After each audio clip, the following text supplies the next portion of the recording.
Hello, welcome to Vampire Therapist. This is a new game that I literally just got. I have no English today. So I saw this and I just thought, like, the fuck, this looks very cool. So we're gonna start a new game. Vampire Therapist explores all touches on sensitive topics such as war, abuse, addiction, and sexual oppression, suicidal ideation, religion, and of course, death. These may be uncomfortable or upsetting for some readers. We recommend that readers with a history of trauma related to any of these topics approach the game with caution. Naturally, a game about vampires will also involve blood and sexual themes. Strong language is also present. Vampire therapists delve in consultation with licensed therapists, but it should not be used as a substitute for therapy unless you're a vampire. So this all is incredibly cool. Also note, I will try and remember to put this into the videos as well, into the beginning to know that this is a thing. I think I understand these are considered very seriously in the game. And I'm a dead man. Well, kinda dead at least. See, I'm a vampire. Now, if you think that means all that Dracula hooey, like hissing, wearing skin-tight leather, and hunting mortals for sport, I wouldn't blame you one bit. That's exactly the sort of thing I did in my younger years with my former gang. And let me tell you, a vampire who's good with a gun can be a real terror. I got lucky, though. I met some kind mortals who saw beyond my fangs. They taught me my letters and showed me how my thinking was keeping me from finding any kind of peace. After they passed on, I roamed America's majestic wilderness for nigh on 90 years, figuring out myself and what it means to be a vampire. And I found revelation. What I realized was, it ain't fangs that make us monsters. It's the self-defeating ways we think. Anywho, as the world started getting smaller, my old vampire gang tracked me down. Them being my kin, I wanted to help them see the world like I did, but they still have the same monster mindset I used to have. Good thing I'm a quick draw. But I got hooked up with this newfangled internet thing and found a vampire who's helping my kin find their way. Fella named Andromachos, supposed to be 3,000 years old. He invited me to come out to Europe to learn from him. I figure someone older than time has got to have the answers. I'm going on a trip, I guess. This feels like my opportunity to do some good in the world. I've been lucky, and now it's time to give back. Vampires ain't monsters. Or at least, they don't have to be. And come hell or high water, I'm gonna prove it to them.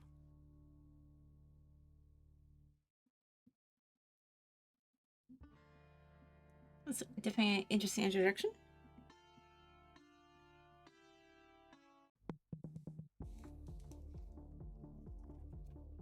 Well, I think this is the address. Number 27, Clean Flitter Mouse Streeb? Sure is a hell of a lot of ruckus for this time of night. People stay up late here. Wait a minute. These folk are vampires. Better watch myself. Guten Abend, folks. Sprechen Sie English? Sorry. Yeah, hello, Alta. Are you here to party with us at the hottest club?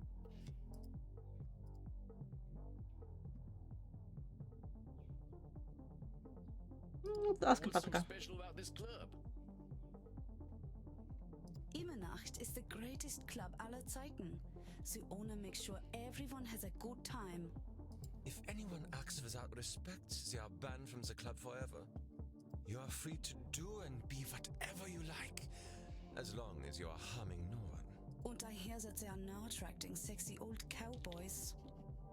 Shh, Maxie. He is old enough to be your grandfather. Oh, come on now. You're just flattering me. I'm only a couple hundred years old. Oh mein Gott, he is so cute, Reinhard. Can I keep him? I like her. I'm looking for Andromachos. You mean the club owner? Yeah, that is why we are here. If If we are lucky, he will invite us to the private party at the end of the night. Well, what happens there? I think maybe it is too kinky for Americans to hear. I don't think what I'm wearing will fit the dress code. The cowboy look is totally sexy, but you will get a bit sweaty. I hope we will all get a bit sweaty. Wow, that's well I it. think we run a little on the cold side, huh? Don't worry, my Liebling. We make each other warm. Reinhard, stop. Don't scare the American. I want to do that. Maxi Liebchen, you're so naughty tonight. No, you are the naughty one. Oh, I definitely ain't an American no more. I can cut loose. What kind of party is this? The kind where we dance all night and get sexy. Oh, here are them kind of vampires. Ach so, there are better things to suck than blood, oder? So we have to get past the bouncer first. If we do not, I'm thinking our night is ruined. Is the red embarrassment or Wait a sec, there's something about what she just said. I can feel it. It reminds me of one of my revelations about the funny patterns in the way we vampires think. Well, let's see. One type of thing thinking. I noticed I called hot branding. That's when we brand ourselves with names we can't get rid of. There's high noon mind. That's when we treat a situation like it's a do or die showdown. And there's saloon thinking. That's when we act either helpless or invincible, like we've just drunk a pint of moonshine. I can always check my journal if I need examples. I kept all my notes about the funny ways we vampires think in there. I think I know which one of them funny ways they're thinking in, though. Hold on, compadres. You seem like the kind who can make their own fun. I don't want to have my own fun. Immernacht is the only place to be on Friday night. I'm gonna check that. Probably do that reward if found. Okay, yes. Ah, no. Can I not read it? Ah, yes.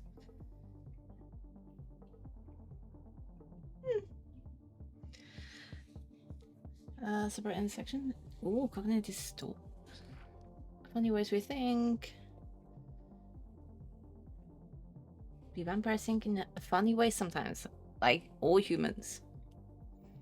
To be honest, it would make sense if you think you keep some of the human ways of thinking.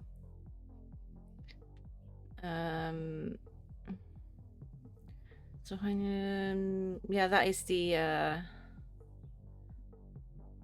yeah, all or nothing, saloon thinking. Oh no, is that the? I'm getting confused already.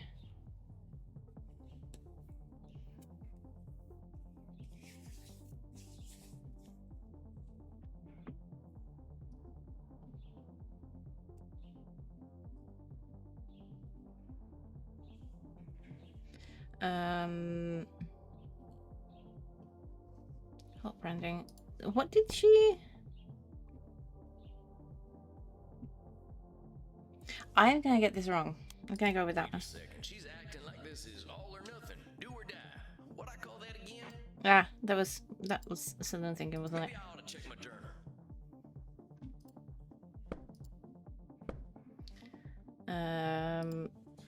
What's the high noon mind? I don't want to have my own fun. Amigos, you're putting too much weight on this thing. First cognitive. Not a high noon showdown. The night's full of possibilities. First blood. Reinhard, I don't know what this means, but I like the way the sexy American talks. You make us think that maybe it is better we haven't gotten into the club, because we are now meeting you. Hey, if meeting me makes your night better, I'm glad we met. I really gotta find Andromachos, though. You have to get past the bouncer. He decides who gets in and who doesn't. And he hasn't looked our way all night. Maybe I'll have a little word with him. Excuse me, friend. I hear you're the man to talk to around these parts. Right. I'm here to see Andromachos. Gross thought, Willie. Hey, Okay. thanks, amigo. You have yourself a fine night, you hear? Cowboy, what about us? Gross question. Yeah,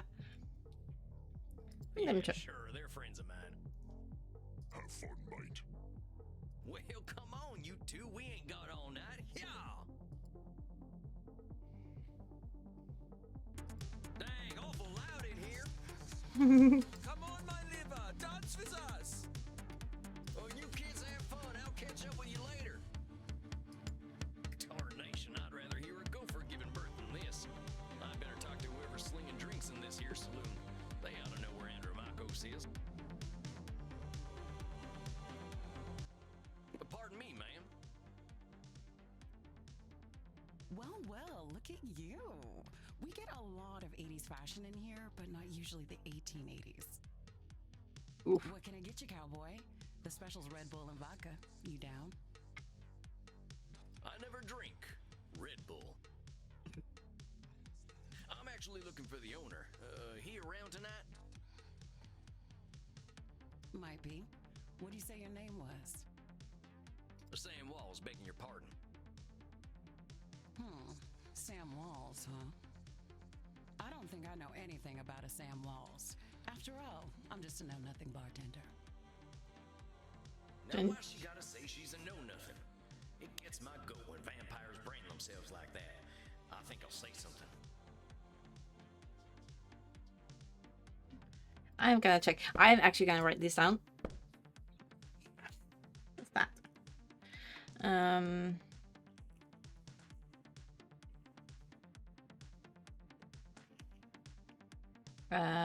What was the other one?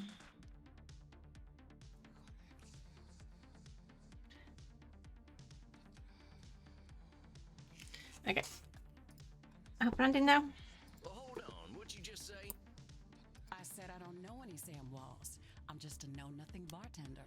From where I'm standing, I see someone with style and confidence, not just a drink machine. Don't go branding yourself like that's all you are. Don't you go worrying about me, cowboy. The man upstairs warned me you were coming. I was just testing to see if you're who you say you are. Tell you what, let me give you something from our special reserve. I don't think you're looking for booze. Well, thank you kindly, ma'am. I was wondering where the blood was. I met some vampires outside, so I figured this was a vampire club. You met some goths, honey. They're here to dance and have fun. So all these people are mortals? How do you think the head vampire gets his blood? They can't wait to share it with him. It's a special experience. He's the only real vampire here. Well, him and Bert. No, Sam. Bert? You met him already. Bert, shuffle on over here. Is it the... Yeah. This one's here to see the big guy. Show him upstairs, okay? Have fun, mate. Literally said. Good luck up there, cowboy. Hope you find what you're looking for. That was an interesting experience. Okay, I'm starting to get hang of some of these things. I may have needed more coffee before playing this. Howdy. It's Sam Walls to see you, sir. The guy who's been sending you all them V-mails. Yes, I know who you are, Samuel Walls. You have come here because you believe you can help our kin. Yes. The question is, are you first able to help yourself?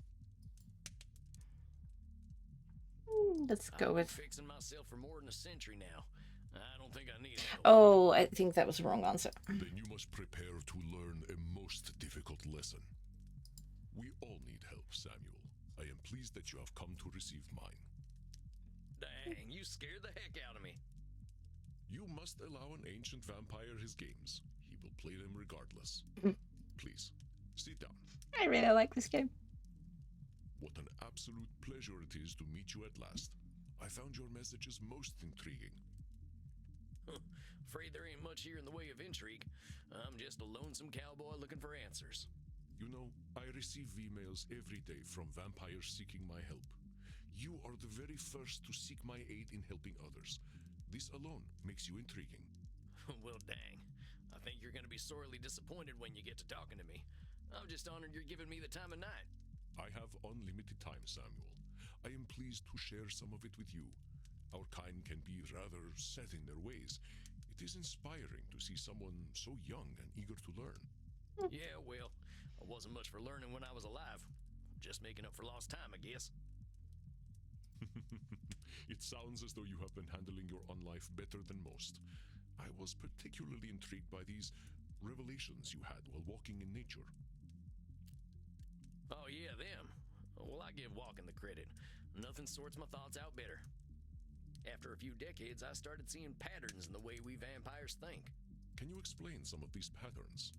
I've tried to explain them to other vampires, but it ain't never gone well. I can try, though. See, we tend to assume certain things just because we've been believing them since we were alive. Or we decide the world's against us just because we're hungry or tired or something. And when we start tackling problems that ain't real, we ain't fixing our real problems. That make any kind of sense? Fascinating, Samuel. These revelations that you had in the woods, mortal psychologists have a term for them. They are called cognitive distortions. Cognitive whoozy what now? That's what you wrote in your notebook. Cognitive distortions. They are exactly as you described them. I will explain in a moment. Please, tell me about these specific revelations you had. Explain how. Well, I noticed how we stress ourselves out by making everything a battle of do-or-die absolutes. High noon mind, I call it. Like that feeling you get right before a big shootout. Love that I explanation. confess I have no experience with this feeling. I engaged in mortal combat long before the age of gunpowder. But the sentiment you describe mirrors the words of my old friend Marcus Aurelius. He used to say that the magnitude of life's challenges often turn us into our worst selves. You mean Marcus Aurelius, the Roman emperor? Of course, his name was Marcus. Marcus was a bedroom name. He's what now? You mean you and the emperor were... It was ancient Rome. Penetration was similar to handshake. I was not expecting to have that. Apologies. I somehow forgot you were American. But let us discuss this high noon mind. I believe we can broaden your definition. Mortal psychologists Oh, yeah, call this polarized phenomenon thinking. of binary thought polarized thinking, but I like to call it Nosferatu thinking. Nosferatu thinking?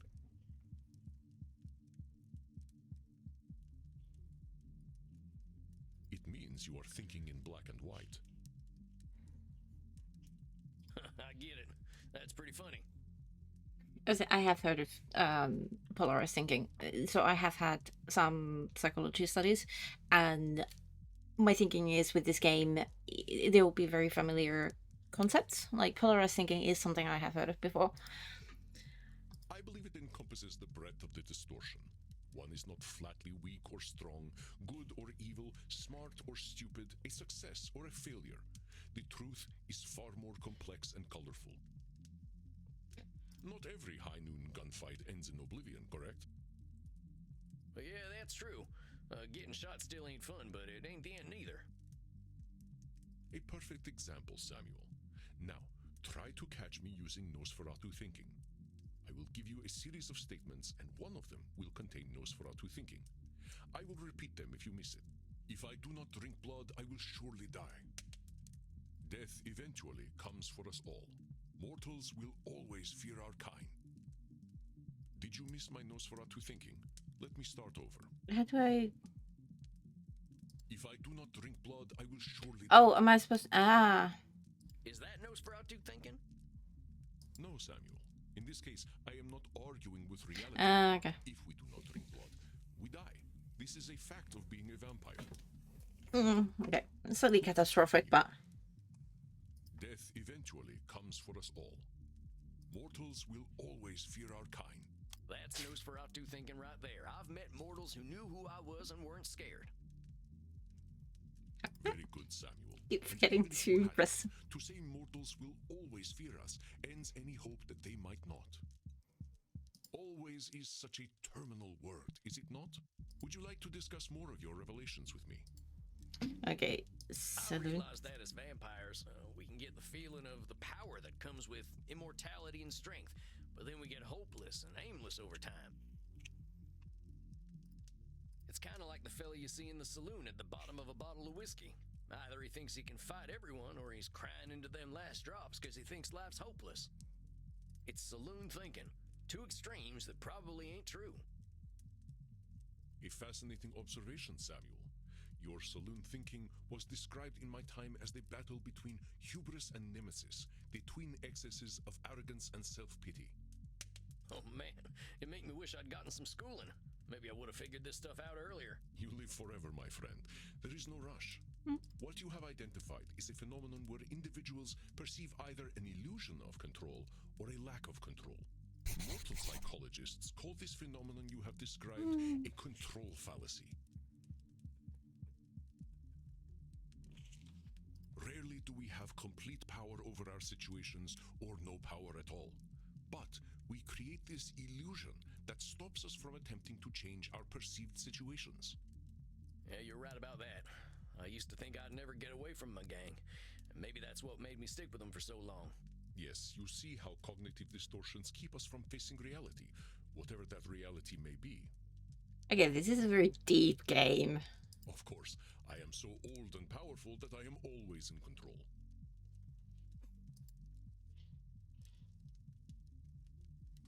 You're testing me, ain't you? That's a control fallacy right there. Well done, Samuel.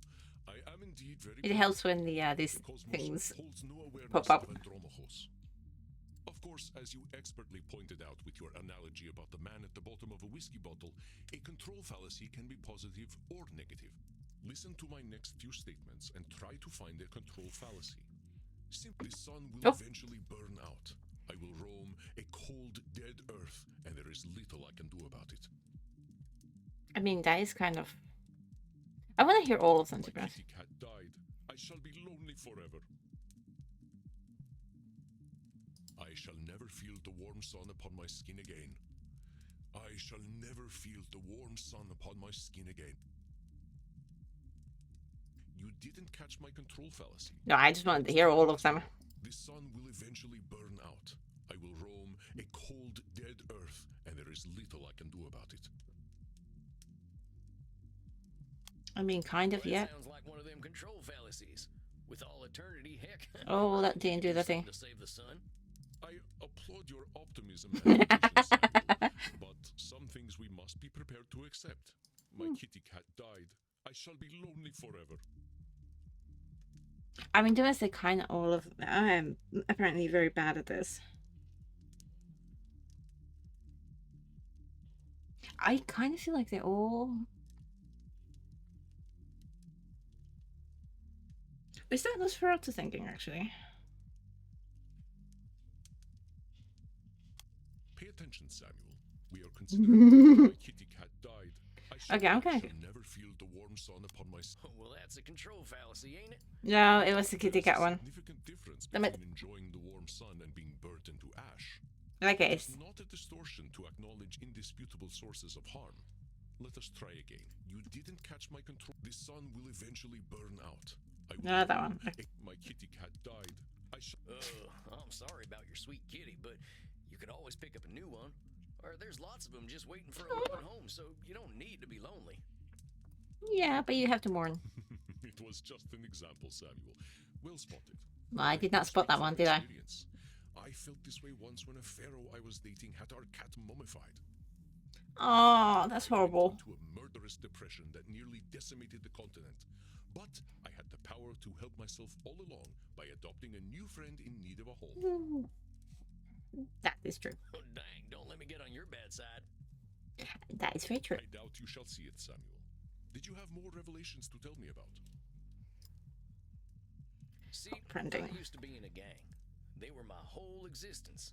If you asked me who I was, I would have said, I'm a murdering bastard. Once I got away, I realized how small-minded that was. I was Sam before I was a murdering bastard, but that's how I was choosing to brand myself. My old gang's still around, and they're still branding themselves like that. They can't see themselves as anything but killers. Very astute, Samuel. I favor the clinical term, however, which is labeling. You correctly discovered that labeling is a reductive act. When we call ourselves names, even if we find them accurate, we create prophecies we are doomed to fulfill. For Self-fulfilling. millennia, I thought of myself as a killer. It was not untrue that killing was how I made my way in the world. I was an unstoppable warrior and assassin. But with this label, I limited myself for ages. I did not only kill people, I also killed potential aspirations I might have had. See whether you can catch me doing some labeling in my next few statements. I am so old, I am ancient. He kind of Call is. me whatever you like, but don't call me late for dinner. How shall I describe myself? Yes, I am a mass murderer. Well, that's about as clear a labeling as it gets. Yeah, we vampires tend to do a lot of killing, but reducing ourselves to killers ain't doing us any favors. Excellent, Samuel. You are correct. Labels can be cages that we lock ourselves in. I was a mere murderer for most of my existence because that is how I labeled myself. Yeah, I did the same thing. Sam Walls, the murderer, reprobate, and good for nothing. Those are not how I would describe the Sam Walls I see before me. Did you have more revelations to tell me about? I think that's it. I think that's all of them. Or at least the ones that were the most obvious to me. That you recognize the concept of cognitive distortions at all is most impressive, Samuel. What took me nearly 3 millennia to understand took you merely 2 centuries.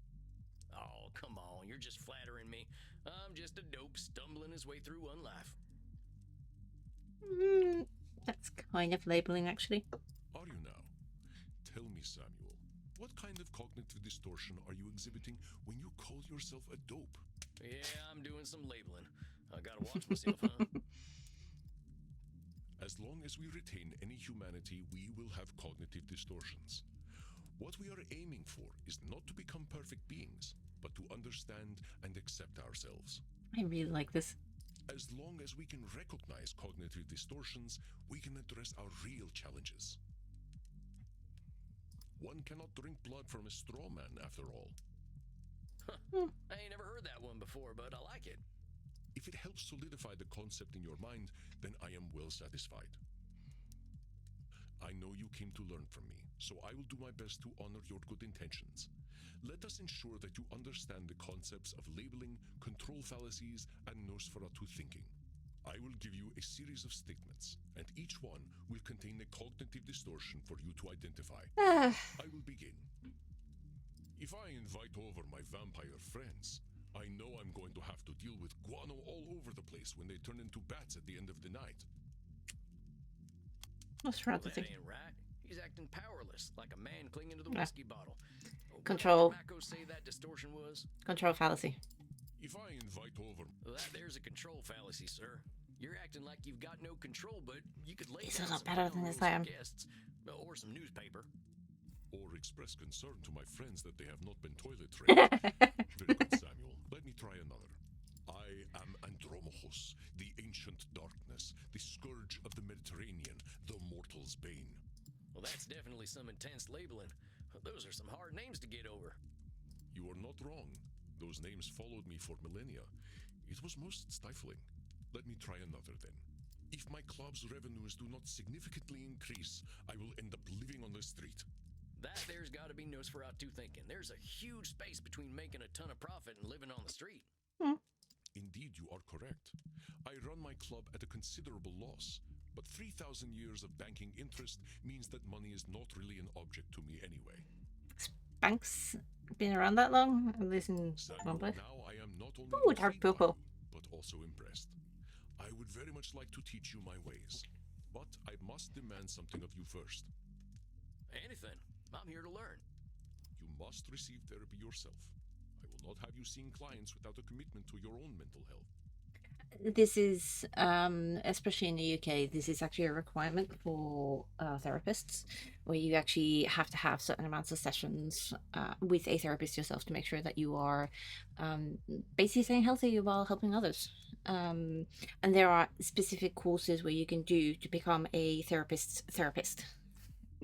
Oh, now, hold on just a minute. I don't know that I need therapy. I'm feeling pretty good about myself these days. But it's about maintenance, not about. There are, I would consider like therapies are multiple times. One of them is where you're actually doing something about like the cognitive holy fuck, I can't speak today. Distortions. Yes, there is cognitive distortions. And then there's like the maintenance thing that especially therapists have to do. To be honest, it is good for other people as well. If you've been in intense therapy for a long time, then keeping up with a maintenance just to basically talk to someone and maintain your mental health. Samuel, we all need therapy to live in this world. You have been speaking in cognitive distortions since the moment you walked into my office. I have. I didn't even notice. They are most insidious, but I am here to help you identify and challenge them. You have walked alone for too long, Samuel. Allow me to share my experience with you. Well, all right, if you say so. I appreciate your taking the time to work on this, old cowpoke. We have all the time in the world, Samuel. But for now, you must be eager for something fresh. Please, dance, drink your fill. We will begin tomorrow. Okay, then. Well, sir, it's been an honor. You don't have to call me sir, you know. All right, then, Andromachos. Andromachos. Hey, Andromachos. Just call me Andy. All right, Andy. I'll see you tomorrow then. I would say I do get that as well. I have, especially with my middle name, I have a very Finnish names, and sometimes people are like, what? Okay. I think this is a good time to stop for a bit and then continue with the next one. It's really good to Dang. think about some of these things. Sweating, blood pumping. I am thirsty. There ain't no power on this earth that'll get me on a dance floor. Okay, I will see you next time.